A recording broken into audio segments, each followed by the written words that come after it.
So the next group is working group E, microbiome fair data sharing. It's Omry Koren from Bar Ilan University in Israel. Omry, who is stuck somewhere in Greece with all airports closed at home, so we're sorry for him.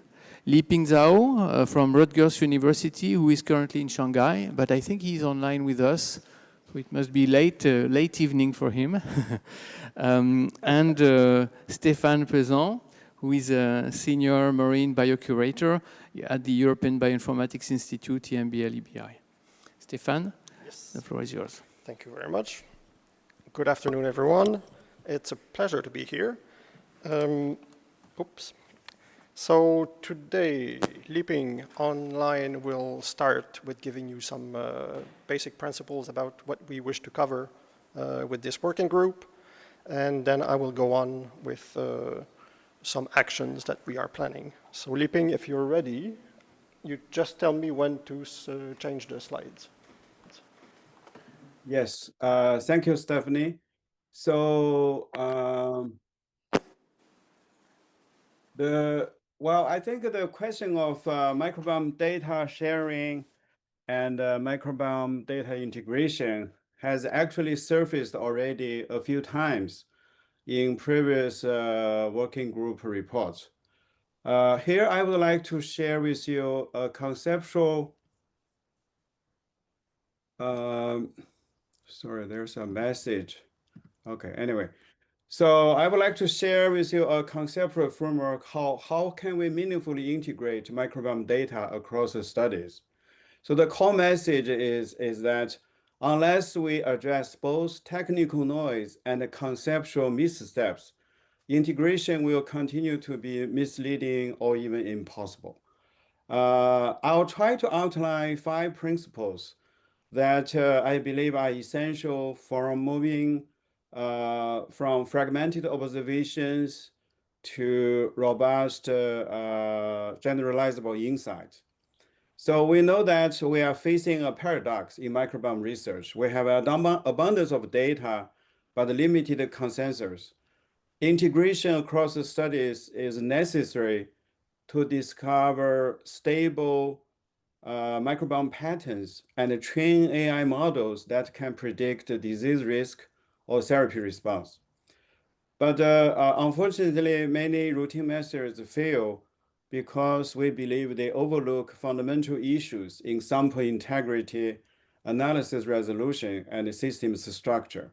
So I would like to point out 5 limitations and also some principle-based thinking to help generate high-quality data and integrate them in a principle-based manner.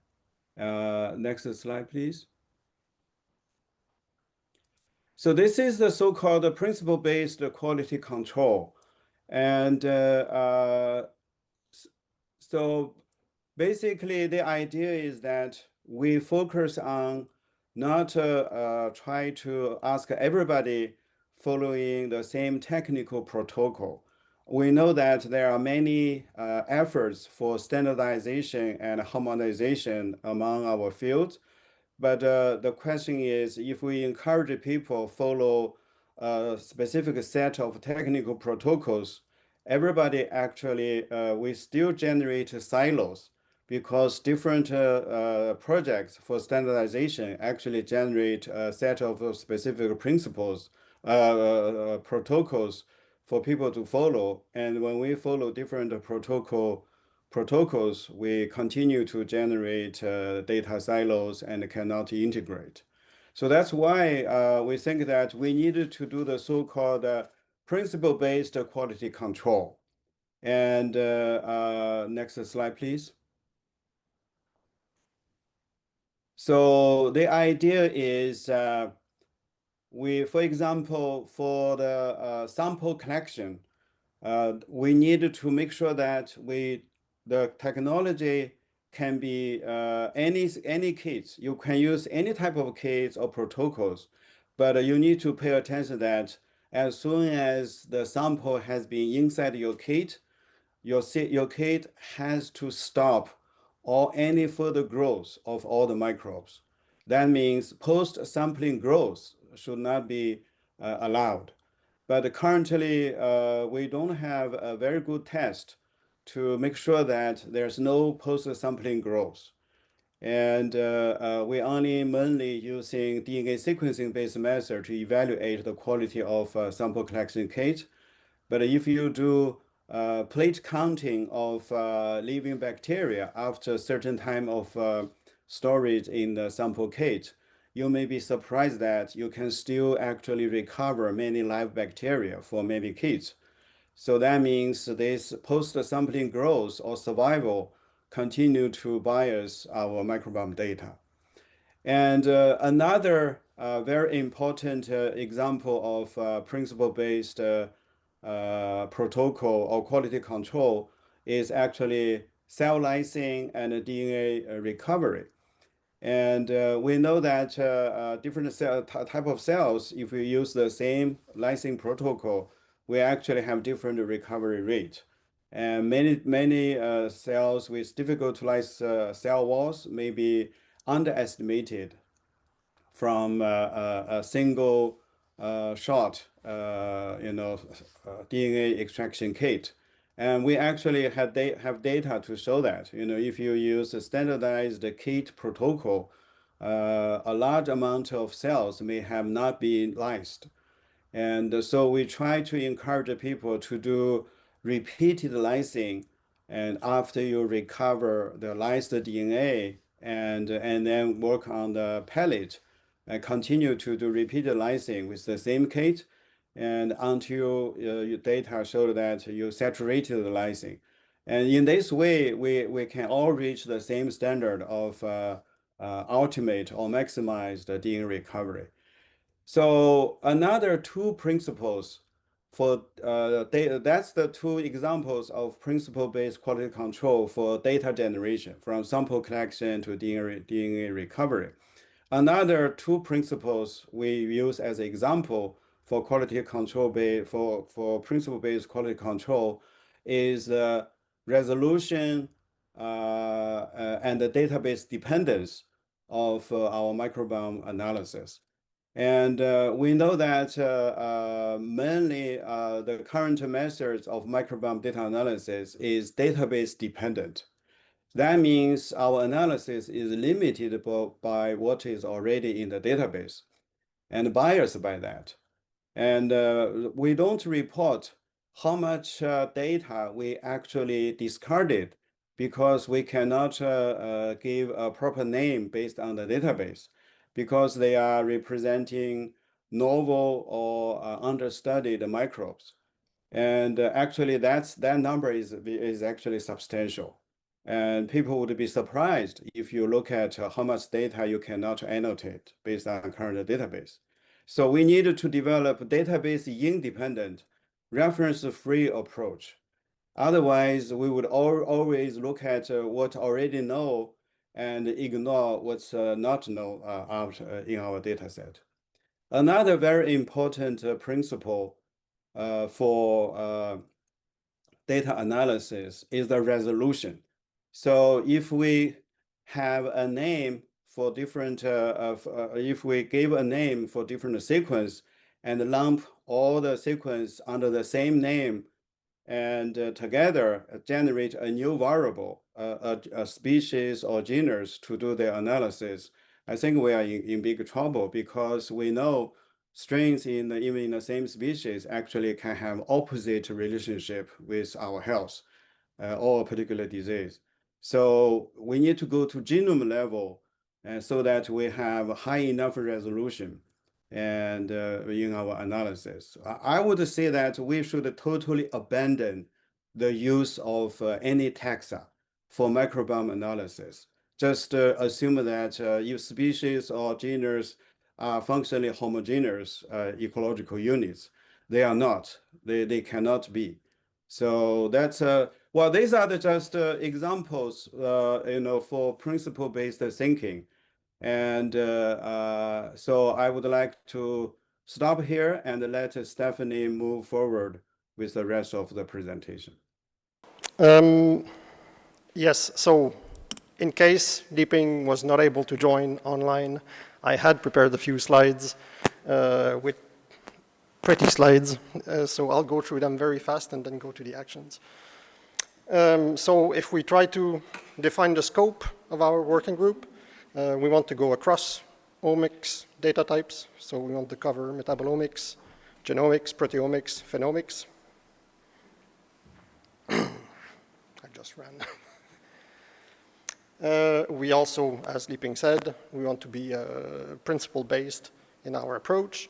For example, covering the FAIR principle and the CARE principle. And we want to go across microbiomes, everything that was shown today. So covering the 4 environments that you see there, well, human as an environment, animal, plants, and the planetary environment. Very rapidly, we want to touch on guiding principles, the FAIR principle, the CARE principle, being collective, having authority, responsibility, and ethics. We want to touch on how to archive and share data in a good way using authoritative databases. This is an example for genomics, but you have similar infrastructures for the other types of omics data. Using standards and ontologies, you have standards and ontologies out there. They can be improved, of course, but people have to learn to use them, and that's something that we can help with. And these are a few examples of those. Then using unique identifiers, Lieping mentioned that. That is a key element, not only for citation, but also to link the different data types and to link related samples within data types as well. And we want also to touch on open science services, platforms, workflows.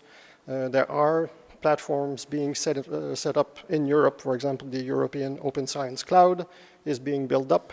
We had a meeting this week to start building that up. You have the same in the US and in other countries. Galaxy is a very good example, which is a platform that you have many instances in many countries. So that's a platform that could be used for actions that you will see soon.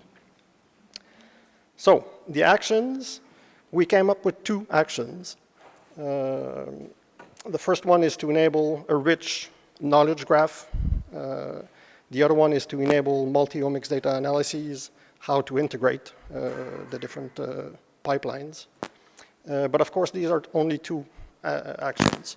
And we are, as all the working groups, looking for suggestions, building the group. At the moment, the working group is only 3 chairs, but we already had a list of people that was communicated to us, people who wish to join the working group. As the working group builds up, we hope to come up with additional actions. So if we look at the first one, which is not really developed, it's only the idea at the moment, and that one would be led by Omry. It's to, if you look at this diagram, it has the researcher in the center. The researcher is generating knowledge, and then it communicates knowledge through either fora, like this one, meetings, social media, and publications as well.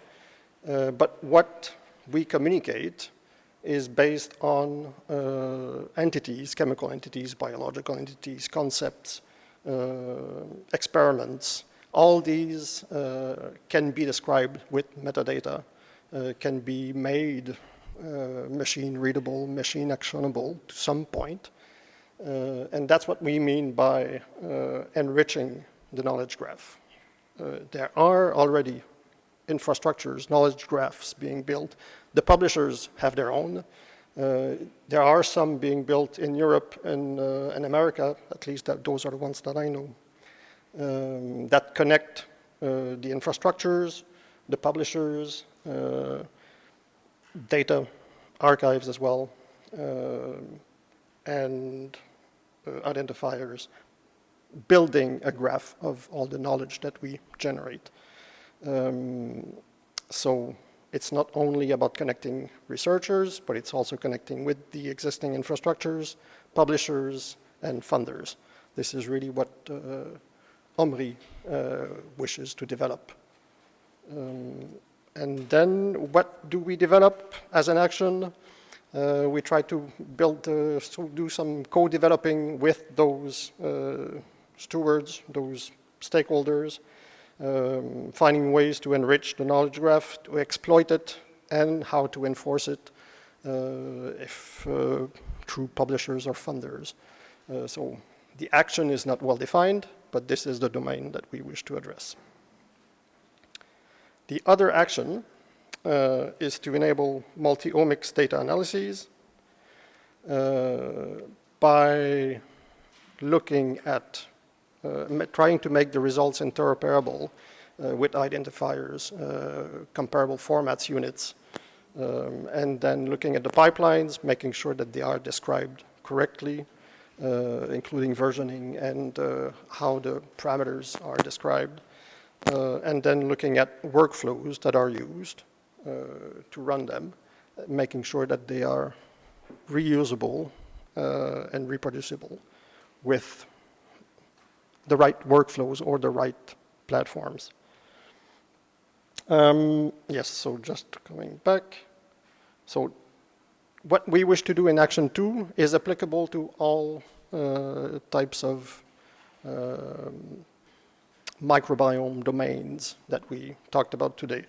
But to be a bit tractable, we want to start with the environment microbiome. So this is what we propose, a joint action with Working Group F, so with Emma and Rob. And to set the scene for this action, so Emma mentioned that there was the UN Ocean Conference 2 weeks ago, and the One Ocean Science Congress.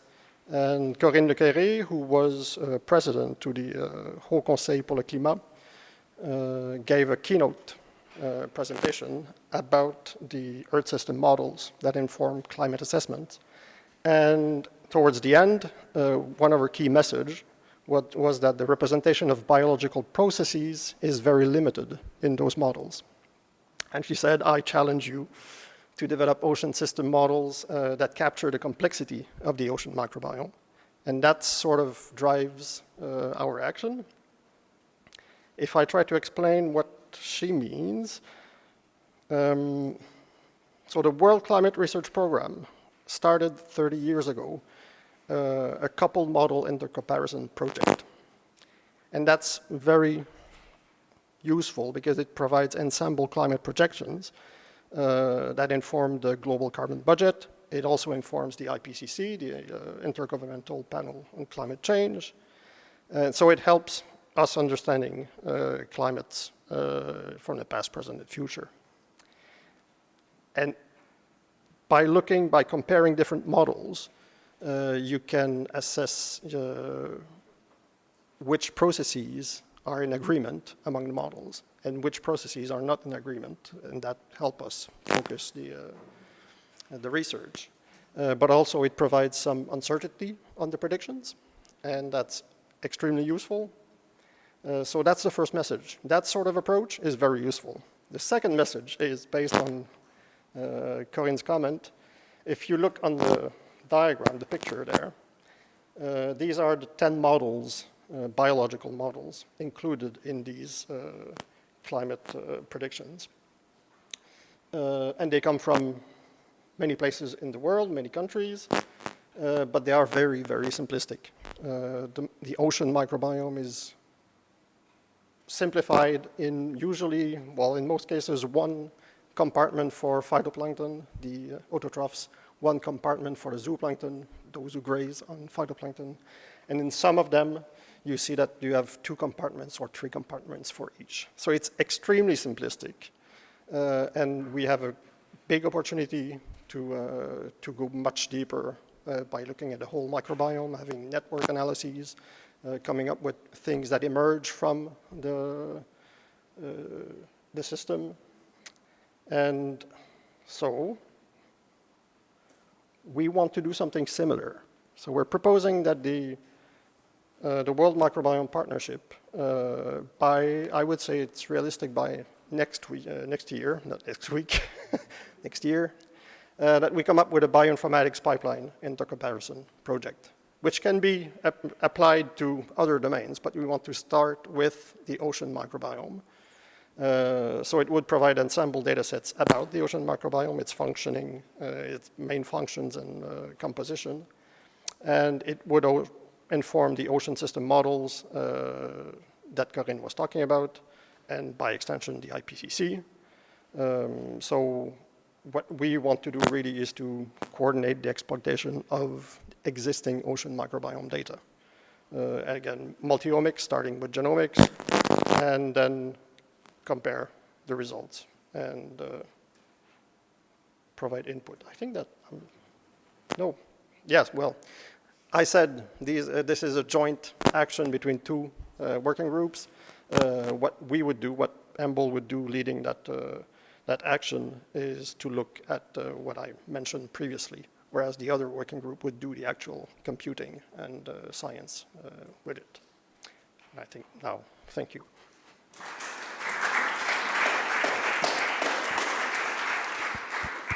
Thank you very much, Stephane. Thank you, Liping. We'll take questions from the room.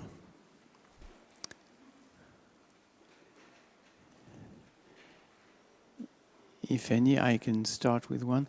We are in this situation where when we publish microbiome data, in my case, human microbiome data, there is this question of being able to re-identify the person based on the data and how much metadata you can add on top of it until you cannot publish anymore because it would allow re-identification. Is it any question that you will address in your work or that you thought of addressing at some point?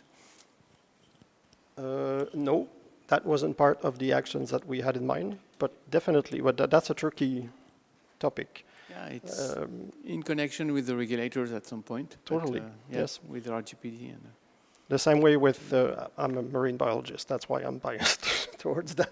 But the same way with the ocean microbiome, with the provenance and with shared use of the data, there as well. Some topic that's not included in the actions that we're proposing, but that's something we could also address. Okay, yeah, okay. Yes? You know, one of the problem with data that I experienced as an expert is data ownership. And as this is going to be a multi-stakeholder platform, how are you going to, or how are we going to shape the data management policy or data sharing policy? How we are thinking about that? Of course, you mean, so there are different cases. If the data is still private, usually managed by a consortium that involves those who were involved in collecting and hopefully involving people from where the samples were collected, then that's managed by that consortium. As soon as the data becomes public, then it's a bit out in the wild. As for the databases, the best we can do is inform the users, give them information about the provenance. Perhaps if there are regulations associated with where the sample was collected, we can also point people to that. But in terms of regulating, that's difficult. If the data is public, it is public. We have to trust, unless we come up with some regulations. At the moment, we have to trust that people follow the best practices, get the information about how they should use the data, and follow the best practices. That's Yeah. In the meantime, in the meantime, it's also important to adopt existing policies that are, you know, best that are being used in the best way, you know. This is a suggestion, not a question, just, Okay. yeah. Ilan? This is a question to Liping. Liping, I know it's late. Speak Oh, up, no speak problem. loud. This is Jeroen from Belgium. I was very intrigued by your, it's a very specific comment, but I was very intrigued by your DNA extraction to exhaustion comment. Do you think if two laboratories using their own protocol, different kits, different protocols, but if they both do an effort to extract to exhaustion using their kit, do you think that already, I mean, are you implying that already takes away a lot of the variation in DNA extraction differences between labs? You don't need to switch kits, you can just apply your kit longer and harder? Instead of doing the same extraction harder or longer, I think the best way is to repeat the extraction. So you do one round of typical extraction, you spin down, you remove the supernatant, so you separate the released DNA from the unbroken cells. And then you resuspend the pellet, and you do the same kit, repeat the same kit lysing and extraction again. This is what I mean, repeated extraction. Instead of working on the lysing, increasing the lysing strength on the same sample, longer or more rigorous, actually you have the risk of fragmenting the early release DNA to small pieces. Well, when you reach the lysing of difficult to lyse cells. So I think one standard lysing protocol, and then separate the lyse DNA, and then resuspend the pellet, and do that again. At least we tried several different kits and protocols. If you do this so-called repeated extraction to saturate the lysine, and it seems that eventually the DNA recovery come to a point where the kit difference start to minimize or disappear. That's very interesting, thank you. Thank you. One more question? Thank you. Yes, just a quick comment on ethics, because you mentioned ethics. I was just talking about previously the platform involved in a metagenomic project. We are working on ethics. And do you work with ethical committees trying to define benefit sharing, as it was mentioned before, or maybe other questions about identification of towards DNA of persons, or all these kind of questions by the ethical point of view? Did you try it, or? No. Well, the working group is, at the moment, just getting defined, so we haven't worked on anything so far. That wouldn't be in the two actions that we're proposing to start with, but that definitely, as we said, these are part of the principles that we would like to touch on in the working group, but we have to come up with an action on who would be willing to lead an action on that topic. Thank you. I have a comment. We might need a separate ethnic committee for working on these important questions instead of adding this task to the data sharing committee. I don't know, maybe we need a separate committee. This is a very important topic. Instead of just talking about ethics of data sharing, data integration, we actually also need to talk about ethics of sample collection, preservation, and utilization. And, bacteria isolated from samples, who owns those bacteria, the sample donor or the researcher, or the founder. Actually, that's still a question out there. So I think that's aligned with what we were saying that there could be another working group specifically on ethics that could actually nourish all of the others, basically. Okay. If there's no more questions, then we'll move to the next group. Thank you very much, Stephane and Liping.